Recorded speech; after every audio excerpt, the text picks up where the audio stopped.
I would say, and fantasy golf man, but he abandoned us after the British Open, taking the week off. But that is all right. We got my man Nolan Kelly here to fill on in. Thanks for jumping on to talk some WGC with me. What's happening? It's second show in 3 weeks here. I like it. Yeah, moving up in the world. It's I golf know. never ends. It's majors are done, but we still have Ah, plenty to talk about. Let's just get right to it. What did you think of the Open last week? man, I was so salty the whole time. I didn't enjoy it. I know everyone was talking about how much they just loved that Lowry taking it down, but for me, I was just bitter and I didn't enjoy it. And like, I don't know, it just seemed like it was a foregone conclusion that he was going to win. There were a couple moments where you thought maybe Fleetwood would get back into it, but yeah, kind of dull. I don't know. Didn't have Lowry. All my bets were dead. Didn't have any live lineups. Just a bloodbath. So I'm happy it's over and I'm ready to move on to some non-major events because they were now kind to me this year and I'm sick of them. How about yourself? It was, it's one of those things. It was, if you look at it and I zoom out, and if I was just looking at the results, it was uneventful. Yeah, I lost a bit, nothing major, but when I zoom in, it is incredibly painful. Obviously we've talked about this. Jason Day yeah, imploding was a key to my lineups, and it's not like I needed him to win. I just needed him when I look back to play the weekend. So that changed yeah. a lot of things. Rose was my one horse who was live-ish coming into Sunday. Obviously, he barely broke 80, so it happens. It's a different brand of golf. Yeah. Lowry was incredible. Like you, I thought there was a couple of spots where maybe it would have got interesting, and obviously he settled in nicely to just kind of run away with it when all was said and done. So we got some people in chat.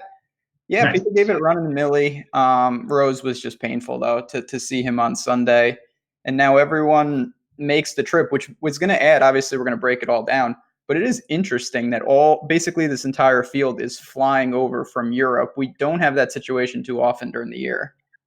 Except for JB Holmes, I think he's still playing.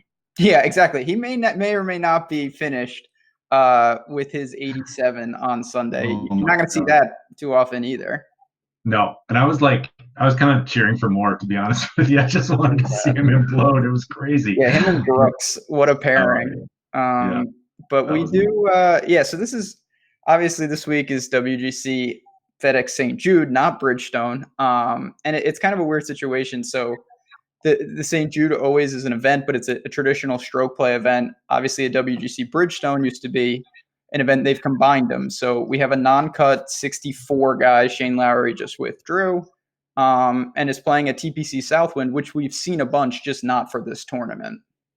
Yeah, and it was like the primed. It was my favorite betting week of the year, previous years. 'Cause it was right before the U.S. Open, right? And you get all these like guys qualifying, and then the odds would come out, and then you just get like a bunch of WDs throughout, or yeah, withdrawals throughout the before the tee off on Thursday, and like the odds just wouldn't adjust in time, and it was great. But now I don't know what to make of it in its current spot, but we do have a little bit of course history for the first time in a little while, so that's nice. I guess the John Deere, but yeah. It's a course that's not overly, when I looked at it, it's not something that sticks out anyway. It's a par 70. It's not overly long, but when you break down the holes in terms of it being a par 70, it's not overly short either. It's about 7,200 and change. It's narrow in spots. You obviously want to keep it in the fairway, but distance is going to help you. We've seen guys, obviously DJ murdered this course last year. I would expect the scores to be a little lower because just of field strength. Obviously, now we have, instead of one or two of the top guys in the world, we have 10 or 15 of the top 20, even more than that. So I think scores will be a little lower, but I'm leaning on that off the tee, tee to green, which is not any big surprise when I look at a prototypical player. Mm-hmm. Yeah, and like I think just judging by what I've seen so far, this looks like a second shot course. It looks like strokes gained approach index is a little higher at the expense of putting. So and then around the green maybe a little bit less, I think. So I'm definitely going to lean a little bit towards more guys who are sticking it with their irons a little bit. But yeah, tight fairways.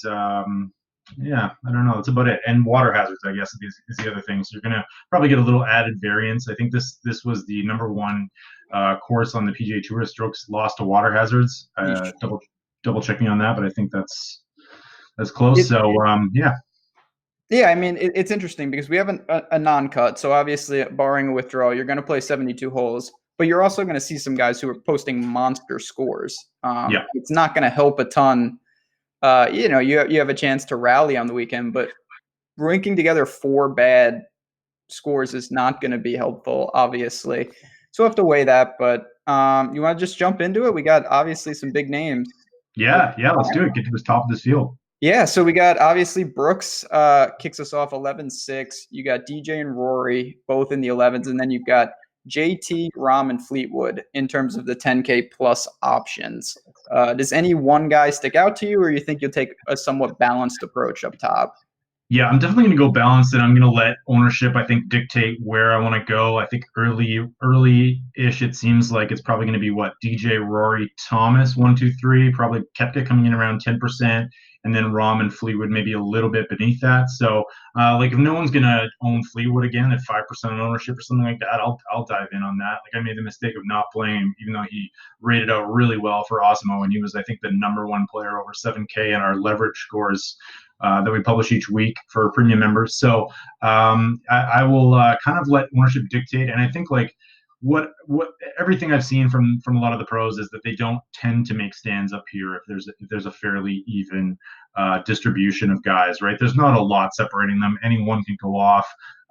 Maybe slight lean to Rory, and I think Fleetwood's the worst play in a vacuum. But again, when you factor in ownership, he might be a steal. And then Brooks as well. Like if he's not going to get owned again, like how long are we going to keep fading him? Brooks is obviously it's another tough sell. Certainly, this isn't a major, but I do think that whole mantra is overblown. Even though the data, especially recently, has shown he's just not good in these standard low key events. This is a WGC, and Brooks struck it. He missed a lot of putts. There's no doubt about it last week. I'm pretty much in line with you, though. I think Fleetwood comes in the lowest owned, and he would be the one I'd lean to least if I had to choose. I like Rory. I like Rahm. All of these guys are so solid with the driver. There isn't much that separates them. I want strong off the tee, but Rahm, JT, Brooks, DJ, and Rory, those are maybe the 5 best drivers in the world. So you're not really you're splitting hairs at most. And I think I don't think this is the spot to take a very aggressive stand. You have world-class players, little leverage spots here and there will probably be what I go with. Rahm is just tricky. What do you think about him? I know you mentioned you don't mind him. Yeah, he was so hot there heading into he was actually like my pick, I think, to win the Open. And just because he's had like so many top finishes. He was like top 10 in the Scottish, right? 3rd at the US Open, 11th at the Open. Like he just seems to be like really in form right now. His tee to green game's on point, except for like a couple tournaments in May. So I'm kind of on board. I never really have a good read on Rahm. So it's difficult to say. He's priced up with guys. I don't know. Thomas is going to be a little bit more popular than him, and I think I like Thomas a little bit more. But I got no problem going into him in a no cut event. Like he can make birdies. So I'm gonna have some shares anyways. Yeah, he's obviously coming in, like you said, very hot. He won the Irish Open, was on fire in Europe. He's super aggressive with his driver, and I think that will help him here. JT, it's been the putting. I really thought he played phenomenal at the Open, and if it wasn't for a late triple bogey, his score would look even better. I know that's somewhat of a big if, but he really played well, and I think he's rounding into form for this last stretch. But yeah, he's been amazing. His tee to green game has been like I think #1 in the world for the last month or so. But he just like his putting, he's losing like 5 strokes putting per tournament or something. It's just insane. It's not good. Maybe if you're looking for a buy on him, you can say this flips to Bermuda greens, which he hasn't seen recently. When my guys are struggling on the greens, I think one of the best things is to change surface. It just gives you a fresh look, and it can't get much worse. So why not? Working down though, we've got a ton of guys in the. This is the thing about a WGC: a million top tier talents, not just in the 10K range. The 9s are interesting. We've got Cantlay, we've got Rose again, Xander, Stenson, and Kuchar. What do you think of this? Is this a range that's a dead zone to you, or are you going to buy? No, I'm buying for sure. I mean, Stenson, great. I think he's second in the field in strokes gained approach over the long term and the short term. So just behind Matsuyama, yeah, he's every single time period over the last 100 rounds, he's like top 3 or 4 in strokes gained approach. So this being a second shot course, I'm definitely in on Stenson. Cantlay is always underpriced. I don't think that sometimes occasionally the pricing hasn't caught up with the caliber of player he is. I think he is like second on the PGA Tour this year in weighted scoring average, so he might be a little underpriced. Rose is Rose. I mean, he's top 5 or 6 player in the world. Xander, I'm not sure I'd probably end up fading Xander a little bit just because he seems a little bit overpriced, but then he's got these WGC wins. He's great in no cut events. So I don't know. I like everyone in this range, and like I could totally see a balanced approach. But I think this is going to probably get some ownership here, right? So you're going to need to. Actually, I don't know. Do you think it's going to get ownership? Like, what are you It's thinking? tough because I feel like, if we step back a second, what people naturally think is, oh, this is a non-cut. Like, I can load up on stars and then I can take scrubs because they can't get cut. And yes, I Yeah, get that mentality, but you can't just have guys that come in 60th in this. That's just as bad as a miscut in terms of the damage it's going to do. It just yeah. It's all relative. exactly. So you think you'll be alive on Sunday, but you're really not going to be. Yeah. So I think that this will create some leverage in terms of a dead zone within the 9K range. I'm with you. I like Rose again.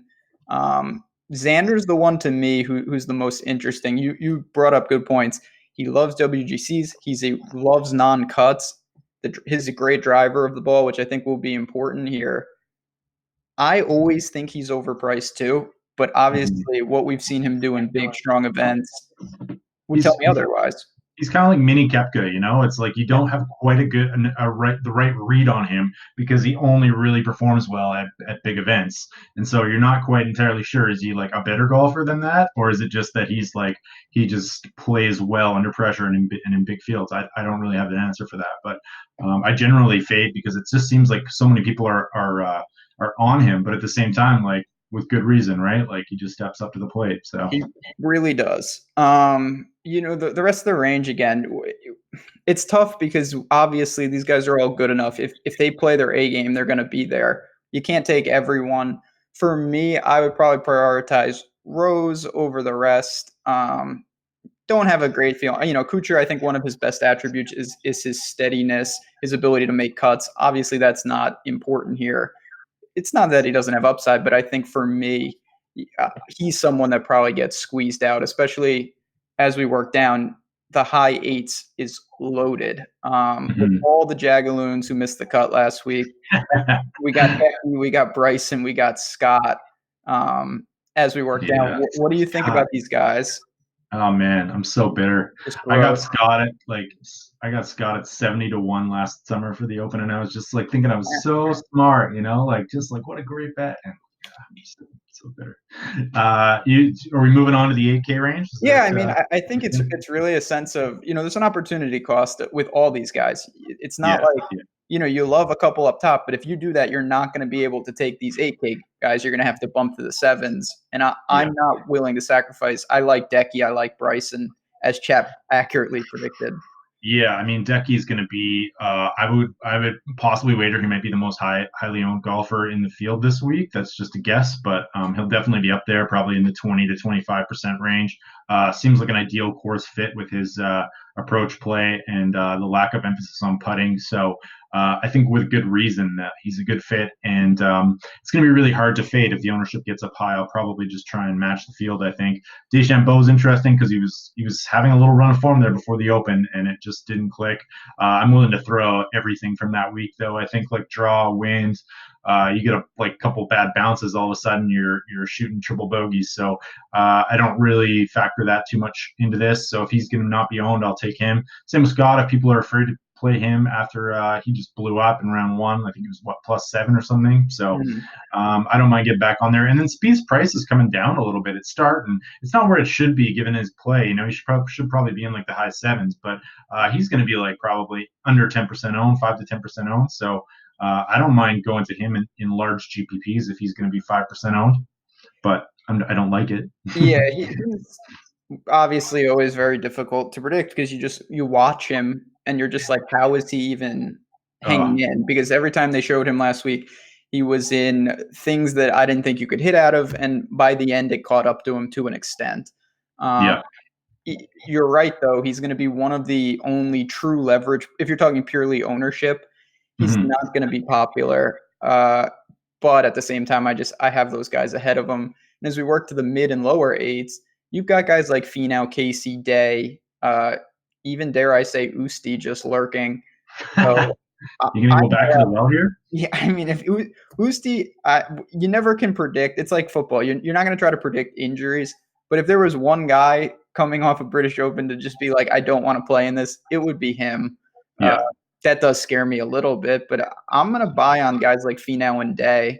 I think Yep. Oh, 100%. Like back in on Day. I got back no in, problem right? with him. I know he collapsed, but If he collapsed. everything about his game's trending up right now. I was just actually looking at him. I think that he still wasn't bad last. We don't really have all the strokes gain metrics from the Open, but he was okay tee to green. Like, and just one bad round, I think, on approach. So I'm going to go back to that well at that price point. I think he's underpriced here, and I don't think people are going to roster him all that highly. So to me, that's a perfect bet, and I'm happy to. I'll be probably most overweight on this range: Finau, Day, Webb Simpson, and Paul Casey.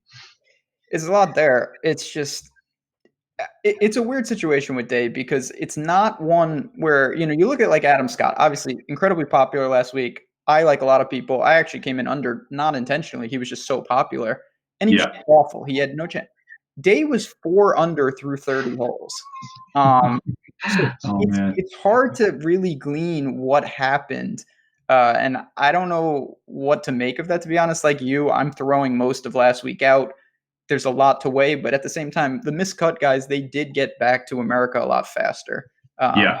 that can't be a bad thing. I'm not saying that's trumps at all, but I'm not going to worry about it. I'm going to take someone who could be easily in the mid nines with a good showing last week at 8,300. As you mentioned, not going to be overly popular.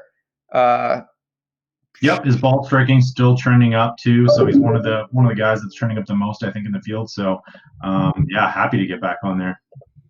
Do you have any thoughts on a couple guys who really grinded it? They were both 7,400 last week. I liked them both, Patrick Reed and Ty Hatton.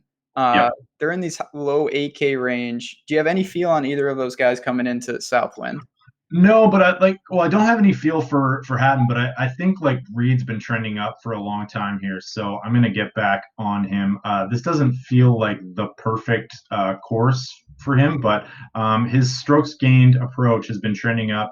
If you go back 75 to 100 rounds, he's ranked around 50th, and if you go back to 24 and 12 rounds, he's ranked 20th and 5th. So that bodes well for him, and I still think he's probably flying a little bit under the radar.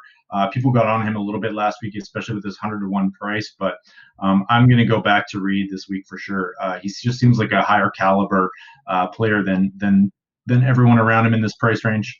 What about you? You got any thoughts on Reed or Haddon? Yeah, Reed is someone that I've been buying on for a while now, and it's just working. The irons are great. We know how good he is with the short game. I don't worry about that. And he's the type of guy. Again, I don't want to overstate things like this because it's very hard to quantify. But he comes ready to play. It seems every week. So someone making a trip back, with weird circumstances after a major, I don't worry about a letdown with a guy like that. He likes to play. He plays a ton of events. And he's just one of those type of players. So I think at flat 8K, you can make a strong case that Reed is underpriced based on who he's grouped with. Yeah, I sorry, for some reason I thought he was like 500 less. So I think that's a pretty fair price for sure. And I don't think he'll be owned. And then like we skipped over Woodland. I don't know if you're interested in him, but like he also might kind of fly under the radar after a couple disappointing finishes in a row here, and coming off a win, life changing win. I feel like people are hesitant to play guys like that. So I might get back on Woodland this week. It feels like not a bad fit. He's going to be someone, him and Spieth, I think, are going to be the only true, like, very, not, it's all relative, but very low owned in that 8K range, maybe sub 10%. Yeah. And if you're looking, if you want to make an aggressive pivot off someone like Finau, who obviously showed a lot of promise last week, he Yeah. fits that same profile, aggressive drivers of the ball. You go to Woodland at a fraction of the ownership, but obviously he carries a lot more risk he hasn't been great since his breakthrough. Yeah. Another strong approach player, number one in this field over the last 24 rounds, I think. So I'm in. I'm gonna dive back in a little bit, anyways, and I don't think you'll need too much to get overweight. No, I don't think so either. Now Do you think is Finau back here? We've had back-to-back weeks of some strong tee to green play. So 12 strokes gained tee to green at the Open, which is just nuts, and 7 at the 3M Open. He was stumbling a little bit. Like, it's pretty rare for Tony Finau to miss 3 cuts in a row. I don't think that had happened. I'm just scrolling and looking at his profile here. I don't think he hasn't missed 3 cuts in a row since 2016. So. I think he's back in form a little bit, and even though it's on Bermuda, which is pretty bad putting surface for him, I'm getting back in a no-cut event when I feel like he's the kind of guy who can fire off some birdies. So, no doubt about that. Finau, the things that worry me, and again, it shouldn't change. You just want to be cognizant of it. I think he's going to be very popular coming off that, and the Bermuda thing is an issue. That's really not a good surface for him, but. Again, you're talking about someone, he has some wiggle room with this price tag where he can clearly outscore his placement, and he's an elite birdie maker. So I'd be lying if I said I wasn't somewhat interested. As we work down, this is where we cross the line of Ches at 7,900. This is intriguing because with his course history and his recent form, I'm guessing he's going to be quite popular. He is, and this is everyone has their own personal, whether you're modeling or whatever you weigh, there's always a recent form, course history versus just who you think is a better golfer. And to me, Ches looks wildly overpriced, just considering of how good I think he is. But you have those factors. So if he is popular, I probably come in underweight. I'd rather go to either of the Spaniards with RCB, who Chap brought up a good point. He's burned everyone last week. If you can stomach it, this is probably a good spot to jump on, or Sergio. Yeah, Sergio's interesting too. Yeah. Definitely starting to turn his game around a little bit. Had some positive results in the Euro Tour. So this is one of those ones where it's like he's clearly not the same caliber of player as these other guys. But man, when that guy gets hot, that guy gets hot. Yes. And like we saw 2 years ago when he reeled off like 20 straight rounds of the top 20 finishes or something, just insane. Do you remember that? I think it was a summer and spring season or something, right? Because I never play Ches, so it's not good. I just rostered him every week, and then it all went terribly wrong, and like he had a bad year. So I don't know if this is another one of those times where he's starting to get hot again, coming off a win, and kind of missed the cut right after the win off at the Rocket Mortgage off a really bad back 9, I think, in the second round. But it's interesting. He's an interesting spot. I think if the ownership's up, you just fade, and if it fades by the end of the week, then you don't. But that's kind of an easy decision. I think it's always better fading these guys if they're going to be high owned, these mid-level players. I think in the long run. It's in general, it's an interesting, and we could do a whole show just on this concept of when you have chalk that surfaces in a 65-man field, you don't have the reward of a miscut though. So that is something to keep in mind. Like if you fade Ches, obviously he plays horrible, you're at a huge advantage, but he will be playing the weekend. You don't get paid off immediately. It does change that dynamic, but at the same time, I do think you still have to approach it with that mentality of That's a really good point, right? Like you're kind of hoping there's this artificial demarcation in the middle of the round that's just going to chop off his play, and like you have it just increases the variance so much more when you have a cut. So if you believe in him, or you think, although like the flip side of that argument is like the cream will rise to the top, right? So over the course of 4 rounds, you're probably going to see the better players come up. But I don't quite know what to do. If the ownership's up, I'll fade, but. Yeah, I agree with your point for sure. And one of the courses that I looked at is Travelers. Obviously, that's Ches just broke through. I think there is a good comp there. There's a lot of things that make him interesting, but again, give me Sergio. Honestly, give me guys working down. You have the 3 English and Wallace, Fitzy, and Willett. You have Leishman, who's another one who was just awful last week, non-existent. from the start, but I'd rather have him than Ches at certainly a fraction of the ownership. Yeah, and like this is a great spot for your recency bias plays. I think there are going to be a number of guys: Scott, RCB, Leishman, uh, Deschambeau. Like a lot of these guys just screwed people in. And this is the perfect time to get back on them because like last tournament, like the Open's just such an aberration, right? You have such a weird course, you have weird that no one's played before, you have crazy weather, like that you can't put any stock in it, right? So, No. Yeah, I'm definitely going to get back on some of these guys, and I think Leishman's a prime candidate. I hope he plays better than obviously he's going to need to. It's been not a great year for him, which is a fair point if you're not looking to go there. There's just a lot of options, and as we work, the middle of the sevens is one of the most interesting ranges. I'll pass it right back to you. You have guys like Matthew Wolff, you have Billy Ho, Poulter, Sneds, Phil, just all over the map in terms of risk tolerance, pedigree. What say you? I just like really don't have a feel for this range. I was kind of Right? hoping you would like Snedeker seems a little underpriced. I don't know. I actually had some shares last week just because I thought he was kind of flying under the radar and then he missed the cut. So Noren coming off in 11th place, kind of trending up a little bit after a pretty middling 6 months or a year before he's like one of the favorites at the Open last year, I think. Phil Mickelson has like the best course history and the worst form of anyone. Wolf's interesting. I think that'll be another ownership play. If he's going to be owned, I will fade completely. Horschel's always a weird one to peg too with ownership. Like sometimes people just love playing him, and sometimes not. So probably one of the safer bets on the board, I think. Kistner as well. Like there's kind of a lot to mix and match in here. Poulter, I'm basically going to try and mix and match some of these lower owned guys in with some of my higher owned chalk, I think, for GPPs. What say you? Yeah, it's a range that has, like I said, I think this is where the importance of trying to build a team where the six guys mesh well. There are some guys here like Phil who the boom bust, he could finish dead last. He could be an unbelievable, if you're talking about beating 100,000 people type of play. Then you look at someone like Matthew Fitzpatrick, Kisner, those types. I'd be stunned if they were, came in 55th or worse. Then I'd be pretty damn shocked if they came in 5th or better. That you're probably putting them down for a middling top 20 is what you're looking for. They don't break the team. So Yeah. you want to build to a narrative with them. I'm in line with you with Wolf. Obviously, he's talented.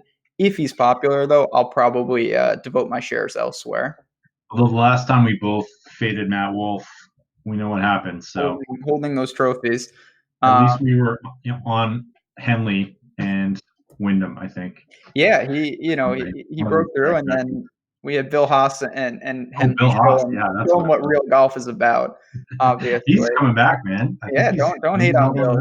Maybe he's a Barracuda or whatever the hell is going on in Reno. But as we work down, there's a couple more names I want to throw at you. You've got Cam Smith, who I don't really know what to make of him. And then you have big game Cam Smith. Yeah, makes those cuts and then does nothing. Obviously, he did look pretty good last week, though. Yeah, interesting guy. Like his game doesn't. I don't normally roster players like that because he's just like seems like more of a short game kind of a guy, and I think that always mitigates the upside. So he was like he's someone on my radar like a year ago when he had that really nice finish at the Masters, and I haven't been rostering him much, and I don't think I'll get back to him here. But like I don't know, he's still young. He's still got a lot of potential.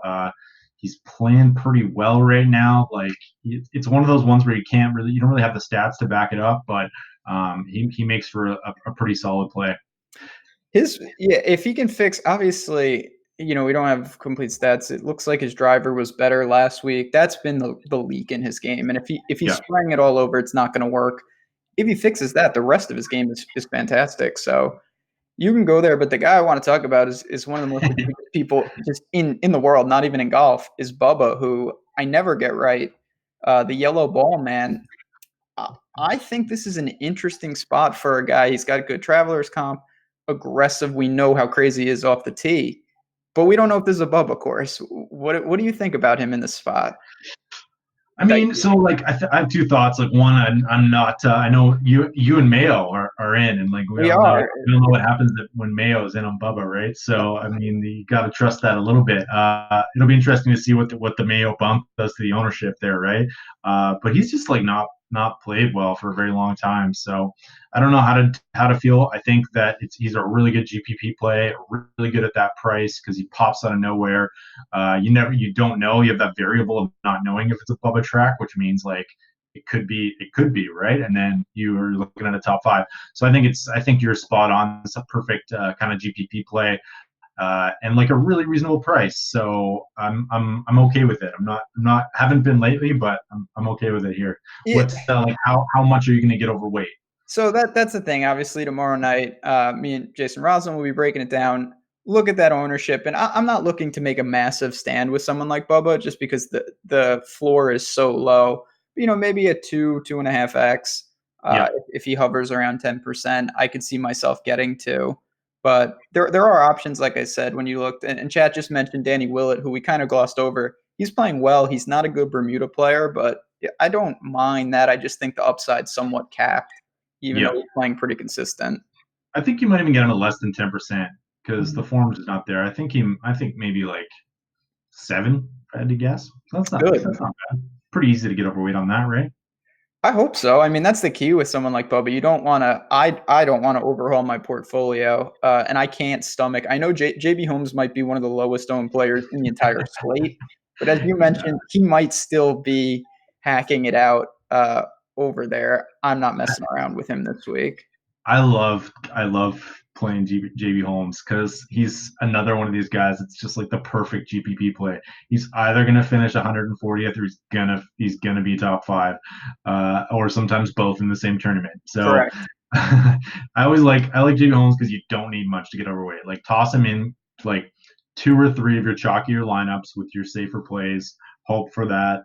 Hope for that upside week and like I think more often than not, if you have that approach to playing him, you're probably going to come out ahead. I don't have the stats to back that up, but he pops enough that he's going to bail you out. So kind of like what Siwoo used to be, right?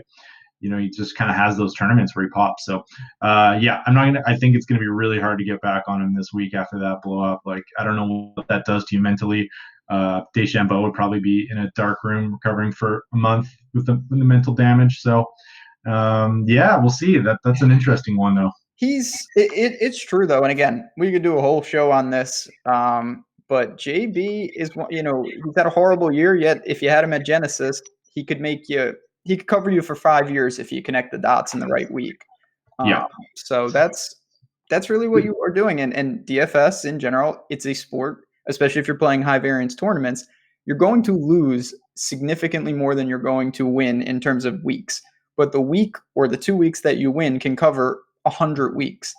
And that's just the ride you have to do. So it's not about getting them right every week. It's about, are you willing to buy in a macro level on a guy, say for 8-10 weeks and have 8 missed cuts, but the 2 that you get right, does it pay it back with interest?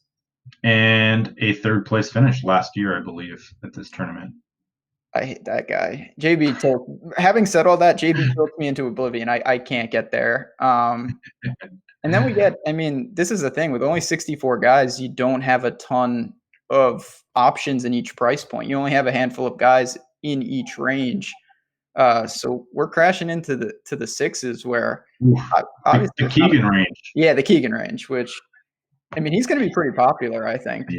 Yeah. It's tough. That's another one I don't quite know what to do with because like he's clearly the best value, I think, in this range. The best tee to green game. He's a great approach player, does everything well but putt.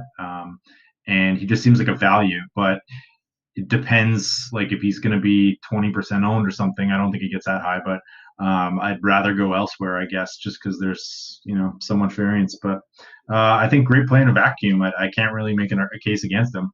It's been a little. The one thing that I'll say is lately he's been an anomaly. He's putting really well, and his ball striking isn't what we've seen. So both of those things are going to regress because Keegan is who he is at this point. Yeah. But that is interesting. He putted the lights out at Travelers. Ball striking's been down a bit. So, again, that's just how you want to weigh it. I will say if you want to go elsewhere, you have Lucas Biergaard, who again, tough guy to peg. He's had some huge finishes in some quality tournaments, really good in the match play as well. And then he's had some awful miscuts in weak PGA Tour events. So that's Hmm. just showing you the risk portfolio that you're taking.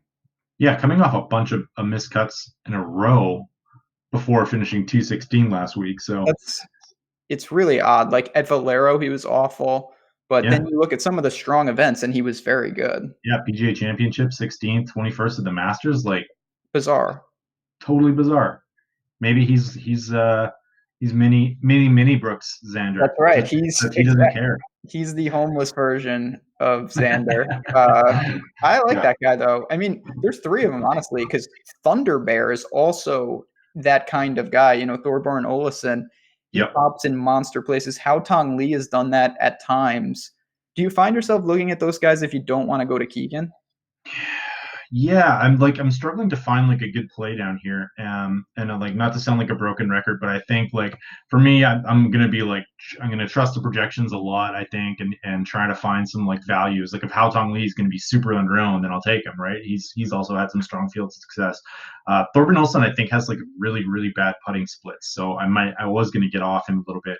CT Pan, this course might just be a little bit too long for him. Kevin Tway seems like a little wild, so and Keith Mitchell's ball striking has been kind of terrible recently. So maybe Corey Connors, maybe a little bit. I don't know. See what always like rostering Corey Connors, but I think just mixing and matching down here. I'm not going to take any strong stands. Don't really have any strong feelings. One thing I will be doing though is just pretty much cutting off. I think these last kind of 6-7 guys. I don't know if that's a mistake because they're not going to be owned, but it doesn't look No like pool? the Asian tour. I don't know. I'd love to hear your thoughts on it when we get there because I don't know any of these guys. So Yeah, I don't have thoughts, but no, I think I mean obviously it's not unique to WGCs, it's with every tournament. You get into the sixes, you're not going to find complete golfers. So you're just weighing what can I live with? What is my out? You know, someone like Justin Harding, what is mhm, your out? That he gains 10 strokes putting because he's one of the best putters in the world.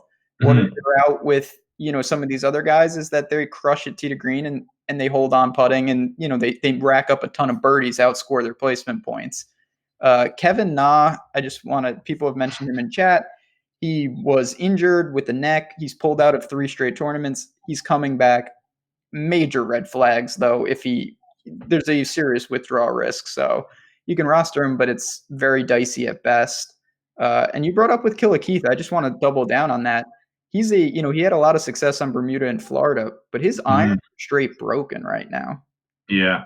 I think the heater's over, so I'm gonna take a break and hope that people haven't really realized that because I think he's still sort of seen as like a really good player, and like I guess he is because he makes birdies at a crazy rate too, right? So at least he was. I don't know if he does well in this field, but He's an elite scorer. It's just the key yeah, to obviously if your irons aren't clicking, you're negating great drives and you're setting mhm, yourself up for scramble. It's just so hard to do it. yeah. Obviously, some guys can mask it. We've seen it, but that's just a big ask when you're consistently losing. Do you have any thoughts on Andrew Putnam? So he's an interesting name. Obviously, he was runner up to DJ last year. Uh, Yep. but man, like a lot of these guys, ownership will dictate. And I do think the price is a little premium considering I think he's getting some of that runner-up equity from last year. But he is a very good Bermuda player. Obviously, represented himself really well at the Open. I thought a middling finish for him is very impressive. Yeah. Oh, sorry, I jumped price ranges there. For some reason, I thought he was 68, not No, yeah, 78. So 7,800. That's what I'm saying. You're paying that's a lot for him. with Sergio and those guys, and it's not to say he can't hang, but I think Yeah, you're paying some of the tax on that price. he does. He feels like a good fit too, like good approach, good Bermuda. So, but yeah, that price tag's pretty high. So definitely Um, ownership. I do want to say real quick, just before we get into these last 6 creative players, obviously, as I say every week, if you haven't signed up for awesemo.com, you want to join the team, you can use the promo code JADRES. We got a ton of things going on, not just in the golf world, but we got projections, articles. Nolan does a ton of great stuff. And you and me are working on football stuff already. We've got Oh some man, out there. we're halfway there. Halfway there, we did the AFC. talking about them Cowboys today. So stay tuned for that. Obviously, college football is coming too. And we'd love to have you in Slack just because obviously we're both hanging out in there a ton. It's always a fun time. So, get on in and join. But like you said, I think in every field, there's the appeal of, oh my God, there's only 64 guys. I can get this guy at 1%. Mm-hmm. But if he has basically no chance to compete, it's just let other people, let 3 or 4% of the field chase and just stay away. And I think, unfortunately, for the last 6, I don't see much. I'll just throw one name. The guy I know the best is Aaron Rye. I don't even know how to pronounce his name, but it would be Aaron Rye. Young guy, English, plays in Europe, and he's got some pedigree to him.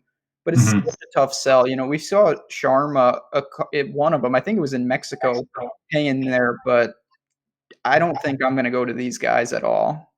No, not unless they're like really low owned and you can just like get overweight. But in a 64-man field, I don't think that's going to happen. So I think you're still going to be looking at probably 2% ownership, 1% ownership for a lot of these guys, which is kind of nuts. So Yeah. Philip Erickson is just a person that I've actually, like some of these other guys, Poom and them, I've seen their names around. Philip Erickson, I don't even know who that is. So I've never heard of him. 47th at the Mauritius Open though, so that's that is he like on the African tour or something? Yeah, he might be on the Safari Sunshine, whatever the hell it's called. But I don't know if the Mauritius Open correlates with TPC Southwind. That's another show for another time. It's slightly downgrading competition between that and the Open. Just a touch. I think also just one note on that, and like a field like this, I think you're gonna, if you're not a premium member, you could try and sign up, give it a shot. We have top 6 ownership projections relative to our salary and projections, or sorry, relative to ownership and projections, and they give a leverage score. So if you when you're competing with so many other lineups that are going to be very similar, what these do is give you a leverage score that will give you some players that are good plays but also under owned, and then you can kind of pair those guys up with some of the better values and chalk. So I'm going to be doing that a lot this week and just sort of trusting Osimo's projections, which I think is a better idea more often than not. He had Fleetwood last week, and I was like, nah, I'll go Rose. So old Rose, you don't want to do that. Sign up and pick it up. It's tough. For me in a week like this, the last thing I'll say before we get out of here and give our final thoughts is, if you're looking, you can leave salary on the table in any week, but this is a week where you really should look to do that in more cases than not. If you have a weird combo and it goes to 50, you want to roll the dice, okay. But in a large field tournament, you're better off saying, you know what, let me leave some salary on there, really shrink down my dupe chances, because you're going to kill your equity. You can get aggressive too. Like, I don't think there's anything wrong with setting it at like 49,000. You're probably better off. It's true. I really think that people get too crazy on full field weeks where I see lineups, and you know what? More power to you, because there's sharp people that do it. I don't deviate that low, like 48.5. I think that's crazy personally. But in something like this, I will have lineups that leave a decent amount on the table, hovering around 1,000. I don't think there's any problem with that. Again, there's just not that many combos, and all it takes is one unique lineup to bust through. It can happen in a non-cut like this. Absolutely. All right. Well, any last thoughts before we? Look at that. This is amateur hour. 45 minutes. We took that down. Right. What? Any final thoughts about this tournament, or kind of how you're going to attack it? Yeah, like I think that it's going to be really, like, I think the chalk again is kind of feeling pretty sharp. So I'm going to hope that I'm going to hope that the recency bias clicks in on a lot of these guys that burned people last week. I think your call on RCB is a really good one. Same kind of deal. Like he's spitting hot fire before that week. So I don't mind going back to him, Leishman, and just some of these like really high caliber players that people might fade just because they got screwed. And then just more balanced approach at the top. I don't really have any real feel for these guys unless like some of them become really highly owned, at which point I will make a decision from there. But it's looking pretty spread out. So it is difficult, with a major quality field in a non-cut to separate. So, build narratives, do be Let me cognizant of ownership, and don't let it overhaul your lineups, as we always say. If you like a guy, let stick me with let it. me just ask you one final question here too before we get out of here. Do you target birdie makers? Like, do you make that an emphasis So, on these no cut events, or do you just non-factor? I definitely look to it a bit, but honestly, I like most things, I weigh it more heavily as I work down. Like Mm, guys up top, they're so good that it almost like it correlates in the sense if they play well, they're going to make a ton of birdies. right. I'm not worried about that. But it's someone who's 7K.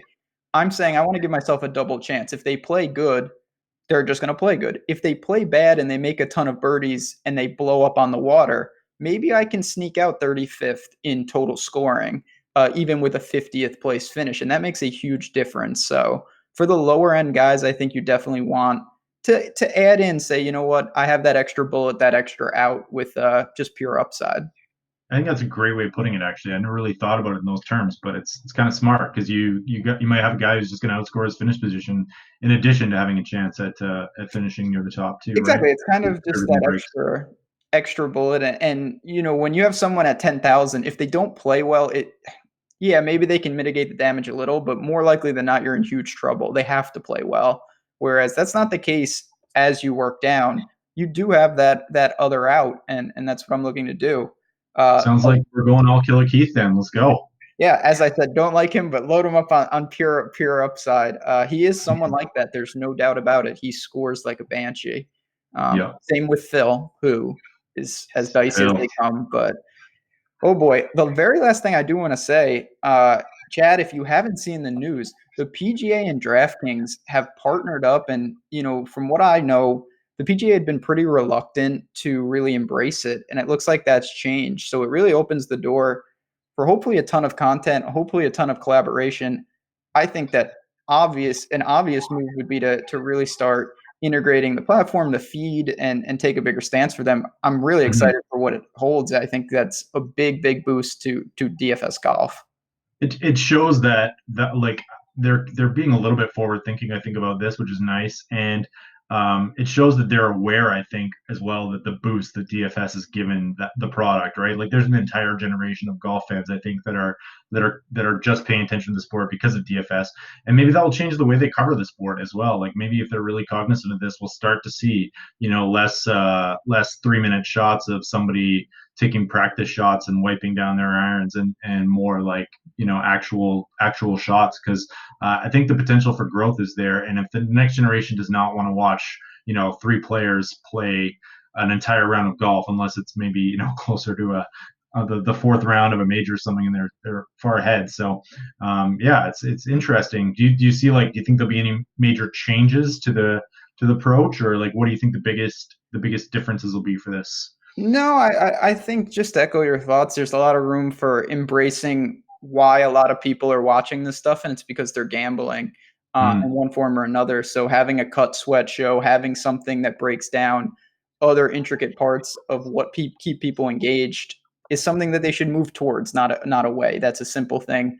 Obviously, I'm biased because I love DFS and I love to gamble, but that's neither here nor there. You got to go to your audience. So it's something we certainly will keep an eye on, and we're gonna always try to embrace new platforms with what we do. But all right, I think that wraps it up. Chat, as always, appreciate you stopping by. If you can hit the like button, you guys know the drill by now. We really do appreciate it. And Nolan, I owe you another one for hopping on and bailing me out now that Tim is who knows what he's doing. He's recovering after the Open Championship. anytime, man. I'm happy to do this. So much fun talking to you and getting your insights. So yeah, anytime. I'm around. Perfect. Well, like I said, keep an eye out for me and Nolan in the NFL world. That's coming fast and furious. We'll be back to the normal schedule tomorrow night, me and Jason Roslin, and then me and Tim Frank.